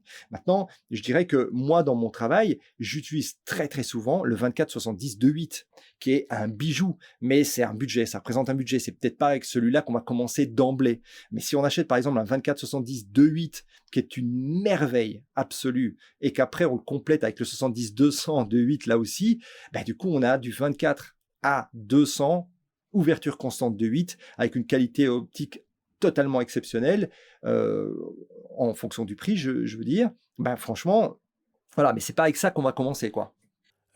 Bernard, est-ce que tu penses que c'est important d'investir et de savoir utiliser un gimbal pour travailler ses mouvements caméra dans le but d'obtenir ce fameux rendu ciné? Alors, je pense que oui, c'est important parce qu'en fait, effectivement, comme on l'a évoqué tout à l'heure avec l'opérateur Steadicam, aujourd'hui, les gimbals sont totalement démocratisés. Je pense qu'on a les premiers gimbals tout à fait convaincants aux alentours de 500 € qui permettent de faire des plans, mais vraiment incroyables. D'ailleurs, on peut aussi utiliser le gimbal en statique, c'est-à-dire qu'on peut aussi poser le gimbal, je dirais, sur son petit trépied. On peut le piloter avec l'application. Ça repousse vraiment, je dirais, les limitations des mouvements caméra qu'on peut faire, qui n'étaient absolument pas accessibles dans le passé pour le vidéaste, qui deviennent vraiment tout à fait accessibles pour nous aujourd'hui grâce à ces outils. Alors moi, dans ma pratique, je l'utilise très très peu, pour être très honnête, parce que effectivement, mon travail est plutôt en studio, c'est plutôt de la beauté, plutôt de la mode, et depuis le GH5, je dirais que la stabilisation qui a encore beaucoup évolué, alors qu'elle était déjà incroyable sur le GH5, ben, me permet vraiment de travailler comme je le fais. Si vous allez voir sur ma chaîne YouTube, vous me verrez travailler. Je suis souvent l'appareil à deux mains et je fais plutôt mes déplacements très soft comme ça sur les jambes en fait. Je balance un peu mon corps pour faire des plans beauté ou des plans assez cadrés sur des visages et je travaille plutôt comme ça, et toujours avec la stabilisation interne au capteur qui est vraiment, vraiment incroyable chez Lumix. Mais pour des mouvements de suivi, si on doit marcher derrière un personnage, par exemple, ou effectivement faire un cercle, décrire un cercle autour de son sujet en restant pointé sur lui, le gimbal est un outil fantastique, quoi, vraiment. Et pour terminer, Bernard, quelle est l'importance de l'étalonnage dans le look final d'un film? Ouais, là, c'est carrément déterminant. Si vous regardez, par exemple, un film qui a bien vieilli d'ailleurs, hein, si vous regardez, par exemple, Jean Genet, ok, Amélie Poulain. Si vous regardez Amélie Poulain, on est dans un univers qui baigne entre le vert fluo pratiquement et le jaune or. Il y a des peaux parfois qui sont carrément dorées. Jean Genet a, je pense d'ailleurs, toujours collaboré avec le même étalonneur. Oui, Jean-Pierre Jeunet, pardon. Oui, Jean-Pierre Jeunet a toujours travaillé avec le même étalonneur pour avoir cette espèce d'identité. Que ce soit quand il a fait Alien ou Amélie Poulain, il a effectivement un process qui va être toujours le même. Alors, on a évoqué tout à l'heure aussi le Teal and Orange. Alors, le Teal and Orange, alors, il a expliqué que c'était plutôt pour rendre la visibilité au personnage. Je suis pas tout à fait d'accord. J'ai beaucoup étudié le sujet parce que c'est vraiment devenu une espèce de tendance à outrance dans le blockbuster. C'est-à-dire que effectivement, si on regarde le film là, je sais plus comment ça s'appelle, avec les voitures qui se transforment en robots, là, c'est vraiment pas ma tasse de thé. Donc Transformers, non? Voilà. Transformers, ouais. Voilà. Tout ce genre de blockbuster hollywoodien ont poussé à l'excès la saturation teal orange, donc on a des peaux orangées et des fonds véritablement sciants, d'accord? Donc ces genres de blockbusters sont vraiment partis radicalement dans cet étalonnage-là. D'autres sont à mi-chemin entre les deux, et il faut savoir que, je vous dis, j'ai étudié le sujet, j'ai vraiment étudié le sujet, je me suis penché sur le sujet, je suis tombé sur des vidéos sur YouTube où ils ont même exploré l'aspect presque sociologique de cette approche, et en fait ils se sont rendus compte que quelque part finalement cet orange dans les peaux, quelque part dans l'inconscient, à nouveau dans l'inconscient, c'est la lumière solaire, c'est la vie, et donc quelque part c'est pas une volonté technique de dire on va faire décrocher notre sujet, il va être orange, le fond va être cyan, c'est pas ça. Il y a véritablement apparemment une résonance presque au niveau inconscient qui nous ramènerait au peintre, au travail de peinture, et qui utilisait déjà ces codes-là. Donc c'est plus subtil que de dire on va décrocher notre personnage en le mettant orange et le fond cyan, parce que sinon on pourrait très bien travailler avec d'autres couleurs complémentaires ou antagonistes, tout à fait, on pourrait fonctionner sur une autre palette. Je croyais que c'était un hommage à la couleur de peau de Donald Trump. et à sa petite houppette là. Ouais, non. Je pense que c'est une palette de couleurs qui est véritablement flatteuse. Et pour ça, je voudrais rebondir d'ailleurs sur une notion aussi. Si vous sortez votre boîtier de la boîte, il y a de fortes chances qu'il soit en standard. Le profil standard est un profil lui aussi flatteur. D'emblée, si on fait des photographies, là je parle de photographie, avec un profil standard, on va avoir quoi? On va avoir des couleurs saturées, des couleurs très vives, un beau contraste, et le contraste est très souvent plutôt avantageux. Donc du coup, on va avoir une image qui est flatteuse d'emblée, d'accord? Et donc, il faut faire la différence en étalonnage entre ce qu'on appelle la correction de couleur et l'étalonnage. L'étalonnage, on va véritablement apporter une identité à son image. Comme je prenais l'exemple de Jean-Pierre Jeunet avec Amélie Poulain, où il a vraiment fait un parti pris. Et moi, très souvent dans mes films de mode, je fais aussi des partis pris. Les peaux sont pas blanches, j'ai du vert dans les peaux, j'ai du vert dans les ombres, et ça n'a pas d'importance. Je le fais comme j'ai envie. Ce qu'on appelle la correction chromatique, la correction de couleur, va se limiter quelque part entre guillemets, et je dis pas ça de manière péjorative, mais à ramener du blanc au blanc. Le noir doit être noir, ça veut dire qu'on ne doit pas avoir de dominante dans nos noirs, on ne doit pas avoir de dominante dans nos blancs, et nos gris doivent être gris. En gros, quand je parle de ça dans des workshops ou des masterclass, j'ai plutôt tendance à illustrer ça par ce que j'appelle très souvent l'image télévisée. Ok, donc le journal télé, en principe, on va pas, quand on interviewe un politicien, on va pas prendre quelque part une liberté de lui faire un petit effet LUT un peu funky. Donc on va vraiment essayer de respecter vraiment les paramètres de couleur. Et donc ça, c'est l'étape de correction chromatique, donc correction de couleur, qui va se passer aussi dans le processus d'étalonnage. Mais il faut qu'on fasse une émission, Bernard, là-dessus, parce que en fait, c'est comme en photo, la colorimétrie, c'est un domaine tellement vaste, il faut qu'on prenne le temps de l'aborder. Moi, ça me passionne et je comprends aussi à quel point il faut être scrupuleux et que tu aies pu te pencher un peu plus sur ce fameux tendance de peau orange. Là, je trouve ça hyper intéressant. Ok, bah on conclut le débrief là-dessus. Merci beaucoup Bernard pour toutes tes explications.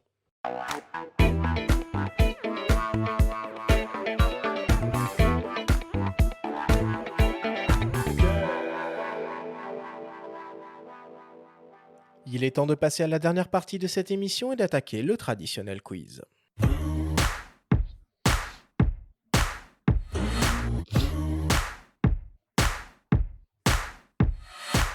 Bernard, le principe du quiz est très simple. Nous avons reçu des questions de la part de nos auditeurs qu'ils t'ont posées via notre compte Instagram en lien ou non avec le sujet de cette émission. Nous en avons sélectionné quelques-unes et tu vas avoir seulement 30 secondes et pas une de plus pour tenter d'y répondre le plus clairement possible. As-tu bien compris la consigne ? Absolument. Alors on y va. Première question qui nous vient d'un dénommé Louis. En vidéo, ne faut-il pas plutôt aller sur le micro 4/3 par rapport au plein format pour gérer la profondeur de champ ? Alors là, on y a répondu tout à l'heure, en fait, de manière assez évidente. Si on est en micro 4/3, on va avoir un souci dans le sens où pour avoir un plan de valeur égale, comparativement au full frame, on va devoir reculer avec le micro 4/3. Et comme on l'a souligné tout à l'heure, la distance sujet-caméra va en fait faire augmenter la profondeur de champ. Donc on va effectivement plutôt privilégier alors du coup un full frame. 25 secondes, magnifique. Oui, c'est pas mal. Non, sauf si on veut un encombrement un peu plus minimal et un tout budget plus restreint aussi. Tout à fait. Ah, mais d'ailleurs, je voudrais faire une petite parenthèse. J'utilise énormément le GH6, que j'adore. C'est un monstre en vidéo. En codec, c'est un truc de fou. Et en fait, il est super handy. Donc oui, tout à fait. J'utilise beaucoup le GH6 pour les raisons que tu viens d'évoquer. Le côté compact. Dans un petit sac à dos, on a le boîtier, 4 optiques, les filtres et tout ce qu'il faut, quoi. C'est absolument génial. Deuxième question qui nous vient d'un dénommé Olivier. Salut Bernard, quand est-ce qu'on se voit ? Alors, on va préciser qu'il s'agit d'Olivier Lavielle. Hein. Ah oui, ok, d'accord, il me semblait bien. Je pensais à lui et figure-toi que j'ai écouté votre podcast sur l'aviation sans penser que c'était lui, justement.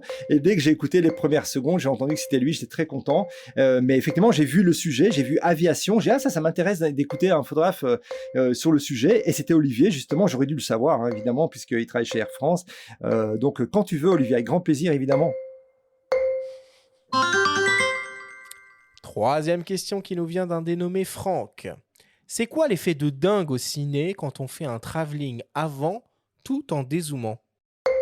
Ah, le fameux effet vertigo. Alors vertigo, l'effet vertigo, c'est un dolly shot en fait, donc ça veut dire qu'on va avoir la caméra qui est positionnée sur un rail, hein, pour reprendre l'effet vertigo qu'on a vu aussi d'ailleurs dans Jaws, donc les dents de ce la mer. plan où il voit les dents de la mer, oui, tout à fait, où on voit ce plan qui arrive sur lui, et on a cet effet, en fait, en gros, on se rapproche de lui en dézoomant. Donc, du coup, on démarre le plan avec une focale assez serrée sur le sujet, et au fur et à mesure qu'on se rapproche, on élargit le champ. 28 secondes, magnifique. Est-ce que ça a un lien avec le chef-d'œuvre d'Alfred Hitchcock? Oui, absolument. C'est lui qui a fait ce premier plan-là, qui a vraiment, quelque part fasciné tout le monde et qui fait encore aujourd'hui cas d'école, en fait. Hein. C'est pour ça qu'on appelle ça l'effet Vertigo. C'est parce que, effectivement, Hitchcock a mis ça dans son film Vertigo, cet effet-là. Et après, il a été très popularisé avec Les Dents de la Mer, avec cet effet-là. Et je me souviens d'ailleurs, quand moi je l'avais vu, je dis « Waouh, c'est magnifique !» Et on peut le faire maintenant assez facilement. D'ailleurs, on n'a pas parlé d'un accessoire. C'est le fameux slider. Le slider, on pourrait utiliser un slider, par exemple, pour produire ce genre d'effet, en ne mettant pas la caméra, je dirais, perpendiculaire au mouvement, mais plutôt dans le sens du mouvement. Et du coup, on va pouvoir rentrer vers son sujet en dézoomant et on va avoir cet effet vertigo. Quatrième question qui nous vient de Mélanie. Quel genre de lutte on peut utiliser pour obtenir un rendu Technicolor? Je pense qu'il y a certainement des petits malins qui ont fait des LUT Technicolor ou bien, je dirais, ce genre de choses, puisqu'on trouve des packs de LUT avec, comme l'a dit tout à l'heure l'étalonneur, toutes les émulsions, les plus grandes émulsions, je dirais, pellicules, ont été reproduites pour en faire des LUT. Donc, du coup, on peut assez facilement appliquer une LUT qui va avoir le rendu de tel film analogique. Donc, j'imagine que cela a aussi existé pour Technicolor. Je sais qu'à l'époque du Canon EOS 5D Mark II, il y y avait un profil de couleur Technicolor qu'on pouvait tout à fait, qui a été fait en collaboration. Exactement. qui avait été fait en collaboration avec Technicolor. J'ai évidemment téléchargé directement ce profil-là à l'époque. Ouais, tout à fait, c'était super. Il nous donnait justement cette image plate. Ouais, c'était génial du coup parce que shooter avec le 5D à l'époque en standard, c'était une abomination. C'était monstrueux. Il fallait absolument passer par le Technicolor qui lui était vraiment, vraiment convaincant pour le coup. Bon. Et pour terminer, une question de mes soins, une question qui tue. Bernard, si tu devais tourner un long métrage avec une seule focale, ce serait laquelle et pourquoi? Sans hésiter, le 50 mm. 50 mm. Comme je disais, c'est la focale standard. C'est celle qui sera, à mon sens, la plus versatile, en fait. On va pouvoir aller dans des plans serrés, on va aller pouvoir dans des plans larges. Il va falloir qu'on s'éloigne, mais si je dois en choisir une seule, ce sera le 50. C'est pas pour rien que c'est la focale, je dirais, probablement la plus vendue. Bon, ça a le mérite d'être très clair. Si tu veux rajouter quelque chose, il te reste 5 secondes, c'est le moment. Non, j'espérerais complémenter par un 85 quand même, parce que j'aime bien un peu plus cadré, mais sinon 50, ouais, tout à fait. Ok, merci beaucoup Bernard.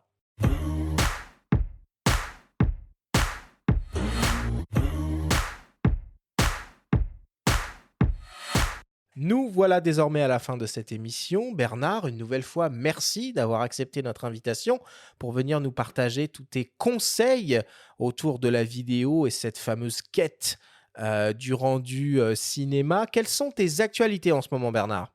Écoute, là pour l'instant, je suis occupé de terminer, je viens de terminer une très grosse formation vidéo justement pour le site tuto.com avec lequel je collabore depuis un long moment maintenant, et je prépare une série de vidéos tips and tricks justement sur le S5 Mark IIX qui sortira sur la chaîne YouTube Pana France. Bon c'est parfait, merci beaucoup et on espère à très bientôt Bernard. C'est moi qui vous remercie, à bientôt. La semaine prochaine, on vous propose 2 rendez-vous. Mardi, pour commencer avec la 3e émission spéciale de la saison, on s'intéressera avec le photographe Tommy Kitt au Ricoh GR, ces fameux compacts experts à grand capteur légendaires taillés pour la street photographie. Et ensuite jeudi, avec une émission consacrée aux termes techniques à connaître et comprendre quand on s'intéresse aux optiques avec l'ingénieur Timothée Cognard. Merci à tous de nous avoir écoutés, prenez soin de vous et on se retrouve la semaine prochaine.